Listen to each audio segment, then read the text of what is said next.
Apa khabar semua? Saya Nadia. Adakah anda pernah lihat lampu jalan yang hanya menyala pada waktu malam dan terpadam apabila siang?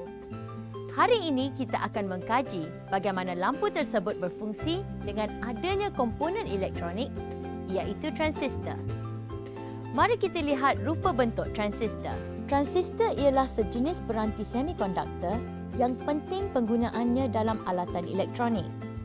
Ia berfungsi untuk meninggikan arus, voltan dan kuasa selain digunakan sebagai suis. Terdapat dua jenis transistor iaitu transistor NPN dan transistor PNP. Apakah perbezaan antara kedua-dua transistor ini? Perbezaan antara transistor PNP dan NPN dari segi arah pengaliran arus pada setiap simpang. Transistor mempunyai tiga bahagian, iaitu pengeluar E, tapak B dan pengumpul C. Fungsi bagi setiap bahagian ialah pengeluar E menghantar pembawa charge melalui lapisan tapak nipis ke bahagian pengumpul. Tapak B mengawal arus pengumpul melalui transistor. Pengumpul C menerima pembawa charge dan arus dari bahagian pengeluar.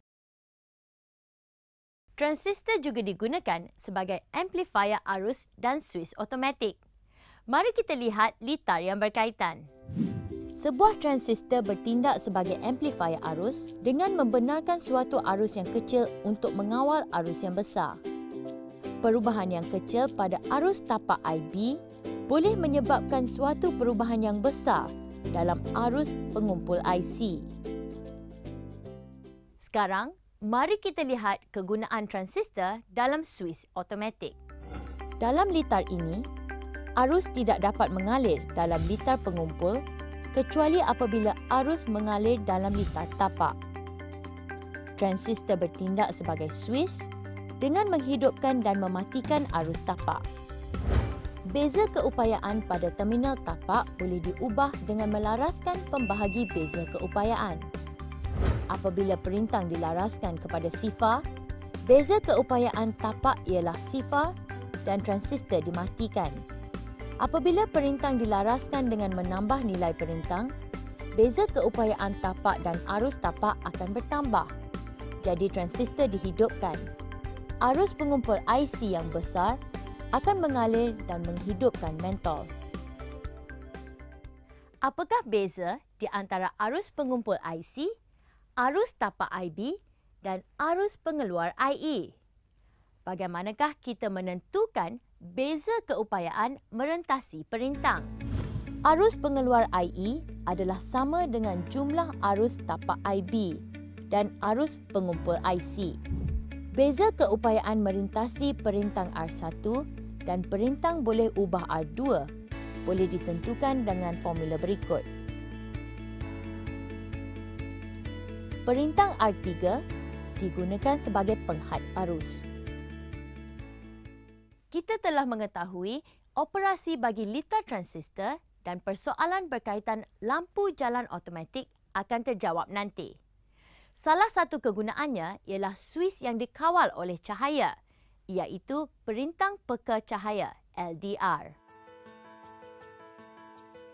Perintang peka cahaya LDR hanya akan menyala secara automatik dan akan terpadam sendiri pada waktu siang. LDR mempunyai rintangan yang sangat tinggi dalam keadaan gelap dan rintangan yang sangat rendah dalam keadaan cerah. Perintang R adalah tetap dan membentuk pembahagi beza keupayaan antara LDR dan R. Waktu cerah, siang. Rintangan LDR rendah. Beza keupayaan tapak IB rendah. Jadi lampu padam. Waktu gelap, malam. Rintangan LDR tinggi. Beza keupayaan merentasi LDR juga tinggi. Jadi lampu menyala. Kita lihat pula aplikasi transistor sebagai suis yang dikawal oleh haba.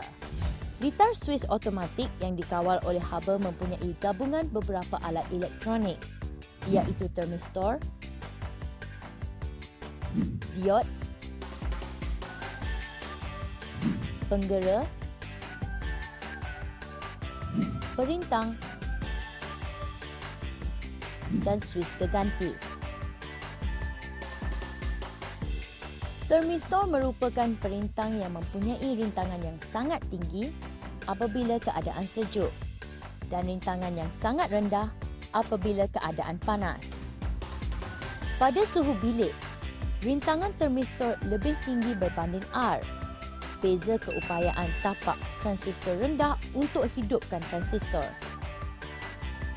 Pada suhu panas tinggi, rintangan menurun dan lebih kecil berbanding R. Jadi beza keupayaan tapak VB adalah tinggi dan boleh menghidupkan transistor. Hal ini kerana kedudukan termistor adalah di bahagian atas litar dan bahagian atas pembahagi beza keupayaan. Suis geganti digunakan untuk menghidupkan penggera. Mari kita lihat contoh soalan bagi kertas 1. Rajah 1 menunjukkan kuantiti arus yang mengalir melalui satu transistor. Arus yang mengalir dalam pengeluar itu ialah A. 0.2 mA, B. 1.96 mA, C. 1.98 mA, D. 2.00 mA. Jawapan: IE sama dengan IB tambah IC.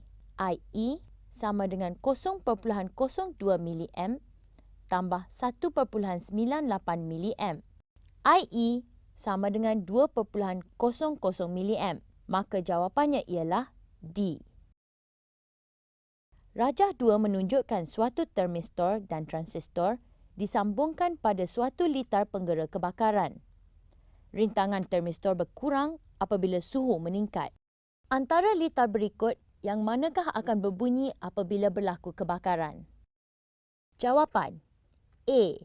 Kerana kedudukan termistor di bahagian atas, transistor NPN digunakan dan disambungkan pada beza keupayaan dan loceng di atas negatif dan dibumikan pada sambungan 0 volt positif. Kita beralih pula kepada soalan struktur kertas 2. Rajah 3 menunjukkan perintang pekecahaya LDR yang digunakan dalam litar transistor untuk mengawal lampu jalan yang berlabel 240 volt dan 100 watt. Pada waktu malam, lampu jalan dihidupkan secara automatik. 1. Apakah fungsi perintang R1? Jawapan: untuk mengawal aliran arus ke dalam terminal tapak. 2. Jelaskan bagaimana litar itu berfungsi pada waktu malam. Jawapan: pada waktu malam, tiada cahaya yang jatuh ke atas LDR, jadi rintangan tinggi. Apabila R tinggi, voltan V akan tinggi. V di sepanjang litar utama lebih besar daripada V minimum dan ini akan menghidupkan suis transistor dan litar pengumpul berfungsi. 3. Mengapa lampu jalan itu tidak disambungkan terus pada litar transistor? Jawapan: voltan 6V di dalam litar pengumpul tidak akan menyalakan mentol. Kita telah melihat aplikasi penggunaan transistor dalam kehidupan seharian yang memudahkan urusan kita. Diharap anda dapat menguasai tajuk ini dengan baik. Jumpa lagi di lain sesi. Bye!